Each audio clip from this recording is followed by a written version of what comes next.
மறக்காம சப்ஸ்கிரைப் பண்ணி பக்கத்தில் உள்ள பெல் பட்டனையும் அமுக்குங்க.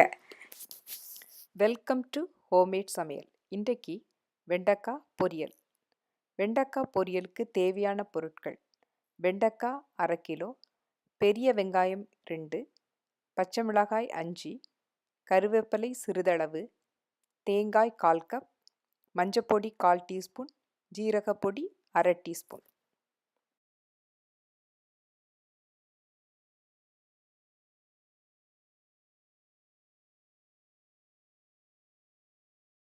ஒரு சட்டியில் எண்ணெய் விட்டு அந்த எண்ணெய் காஞ்ச பிறகு கடுகு போடணும்.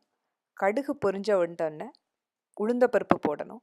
உளுந்தப்பருப்பு பொரிஞ்ச உடனே ஜீரகம் போட்டு பொரிஞ்ச உடனே கருவேப்பிலை போட்டு அது தாளித்த பிறகு பெரிய வெங்காயம் பொடிசாக கட் பண்ணி வச்சுருக்கதை அதையும் பச்சை மிளகாய் பொடிசாக கட் பண்ணி வச்சுருக்கதையும் ஆட் பண்ணணும். லைட்டாக தான் வதக்கணும்.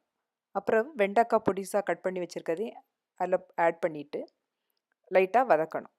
ஆனால் வெண்டைக்காய் கட் பண்ணுறதுக்கு ஒரு சின்ன டிப்ஸு: வெண்டைக்காய் க்ளீன் பண்ணி வச்சுருப்போம்ல, அது வச்ச உடனே கட் பண்ணக்கூடாது. அது கொஞ்சம் டைம் எடுத்த பிறகு தான் கட் பண்ணணும். அப்போ தான் அந்த நூல் கொஞ்சம் நிறைய வராது. அப்புறம் அந்த நூல் போகிறது வரைக்கும் நம்ம அதை வதக்கணும். இந்த பாருங்கள், நான் எப்படி வதக்கி வச்சுருக்கேன். அப்படி கொஞ்சம் நூல் போன பிறகு சால்ட் ஆட் பண்ணணும். சால்ட் ஆட் பண்ண பிறகு தண்ணி லைட்டாக தொளிச்சிட்டு கொஞ்சம் கூட வதக்கணும். அப்போ அந்த நூலெல்லாம் போய் நல்லா க்ளீனாக இருக்குது. அந்த க்ளீனான பிறகு மஞ்சப்பொடியும் ஜீரகப்பொடியும் அதில் ஆட் பண்ணணும். மஞ்சப்பொடி 1/4 டீஸ்பூனும் ஜீரகப்பொடி 1/2 டீஸ்பூனையும் அதில் ஆட் பண்ணணும். அதில் ஆட் பண்ணிவிட்டு தேங்காய் ஒரு 1/4 கப்பு எடுத்து வச்சுருக்கேன், அதையும் அதோடு ஆட் பண்ணி நல்லா மிக்ஸ் பண்ணணும். தேங்காய் போட்ட பிறகு ரொம்ப வதக்கணும் தேவையில்லை, கொஞ்சம் நேரம் வதக்கினா போதும். இந்த வெண்டைக்காய் பொரியல் ரைஸோட மிக்ஸ் பண்ணி சாப்பிட்றதுக்கு ரொம்ப நல்லாயிருக்கும். வெண்டைக்காவை நீங்கள் அடிக்கடி யூஸ் பண்ணுங்கள், மெமரி பவருக்கு நல்லது. நல்ல சுவையான வெண்டைக்காய் பொரியல் ரெடி.